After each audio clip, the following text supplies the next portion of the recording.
गुजरात विधानसभा चुनाव के चलते इन दिनों सियासी गलियारों में हलचल बढ़ी हुई है। सभी राजनीतिक दलों की चिंता भी बढ़ी हुई है, लेकिन इन सब के बीच सबसे ज्यादा परेशान सत्ताधारी बीजेपी नजर आ रही है, क्योंकि उसके बागी उसकी जीत की राह में अड़चन पैदा कर रहे हैं।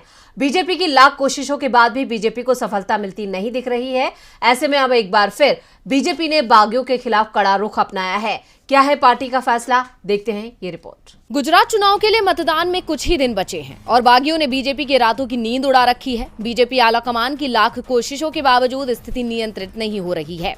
ऐसे में बीजेपी अब सख्त एक्शन लेने को मजबूर हो गई है और बागियों को पार्टी से निष्कासित कर रही है।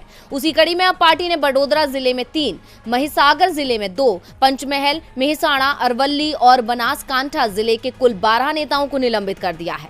बीजेपी के लिए उसके नेता ही सिरदर्द साबित हो रहे हैं। हालांकि पार्टी को उम्मीद थी कि टिकट नहीं मिलने से नाराज नेता देर सवेर पार्टी में लौट आएंगे, लेकिन ऐसा नहीं हुआ, जिससे पार्टी अब बेबस नजर आ रही है। यही वजह है कि बीजेपी बागियों को निष्कासित कर रही है और अब एक बार फिर पार्टी ने बागियों को बाहर का रास्ता दिखा दिया, जिसमें मधु श्रीवास्तव सहित कई बड़े नाम शामिल हैं। दरअसल दूसरे चरण में जिन 93 सीटों पर मतदान होना है, उसके लिए नामांकन वापस लेने की अंतिम तिथि 21 नवंबर थी। बीजेपी के किसी भी बागी ने अपना नाम वापस नहीं लिया, जिसके बाद पार्टी को अनुशासनात्मक कार्रवाई करते हुए बागियों को निलंबित करना पड़ा।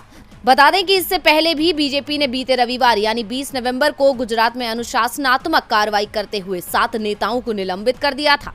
इन नेताओं ने टिकट नहीं दिए जाने के बाद निर्दलीय उम्मीदवार के रूप में नामांकन दाखिल किया था।